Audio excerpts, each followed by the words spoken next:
Ten Hag sack, Man United decision already made, as Gary Neville outlines where it all went wrong.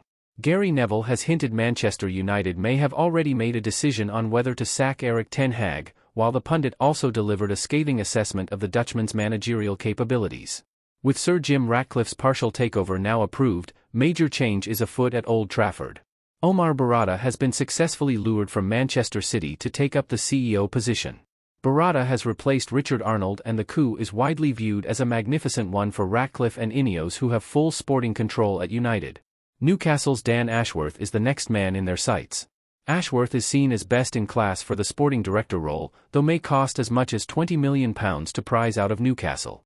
Elsewhere, the manager's position is also under the microscope amid fears United will fail to qualify for next season's Champions League. United currently sit 8 points off Aston Villa following their last-gasp defeat to Fulham on Saturday.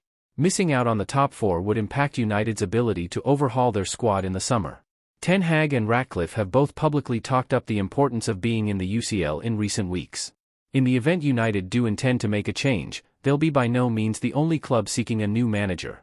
Indeed, Liverpool, Bayern Munich and Barcelona are in the market for a new boss.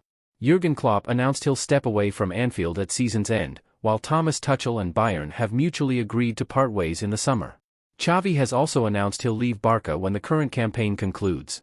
With one top-tier manager potentially already off the table, Man United face the very real prospect of selecting a new manager from other clubs' cast-offs.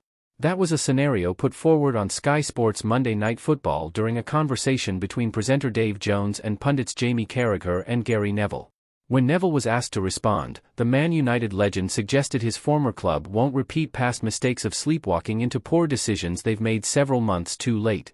Instead, Neville believes Ratcliffe and Ineos chief Sir Dave Brailsford have likely already reached a decision on whether to sack Ten Hag, irrespective of whether United qualify for the Champions League.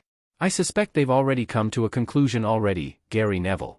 If you look at Omar Barada, coming in from City as CEO, and looking to get Dan Ashworth from Newcastle, they're going to make a decision quite quickly if they haven't already, said Neville. I suspect Sir Jim Ratcliffe and Dave Brailsford already know whether Ten Hag will be the manager next season. I can't believe they're going to wait until May to make that decision, and then leave themselves short. Where Man United have been found out in the last 10 years in recruitment is making poor decisions, late decisions, not being ahead of the game. I don't think they're going to do that, so for me I suspect they've already come to a conclusion already. It may already be that it's Champions League or not, they still will stick with that decision. Where has it gone wrong for Ten Hag? Carragher pinpointed the huge spaces United leave between their defense and midfield as one reason why they concede so many shots and are vulnerable to the counterattack. Several clips of United's midfield joining the high press were shown despite the backline dropping deep.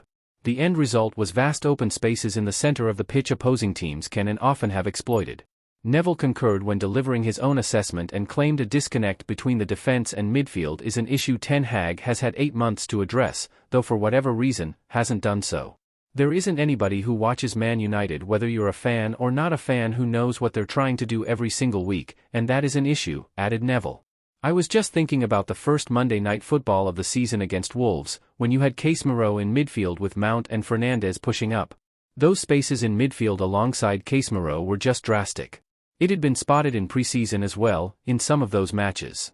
It's something which has happened repeatedly for 8 or 9 months, they've just not been able to shake it off. It's pretty obvious Ten Hag is going to be judged on results in the last part of the season, and obviously getting into the Champions League spots is important. But there is going to be a demand, I suspect, on performance levels, and feeling like the club is going in the right direction on the pitch. When the performance levels are like this, so inconsistent, and at times during games really poor, you're going to lose games. It's a big problem for the manager. Thank you for watching our video. If you enjoyed it, please take a moment to like and subscribe to our channel. By doing so, you'll never miss out on our latest content, and you'll be helping us to create even more amazing videos for you in the future. Thank you for your support.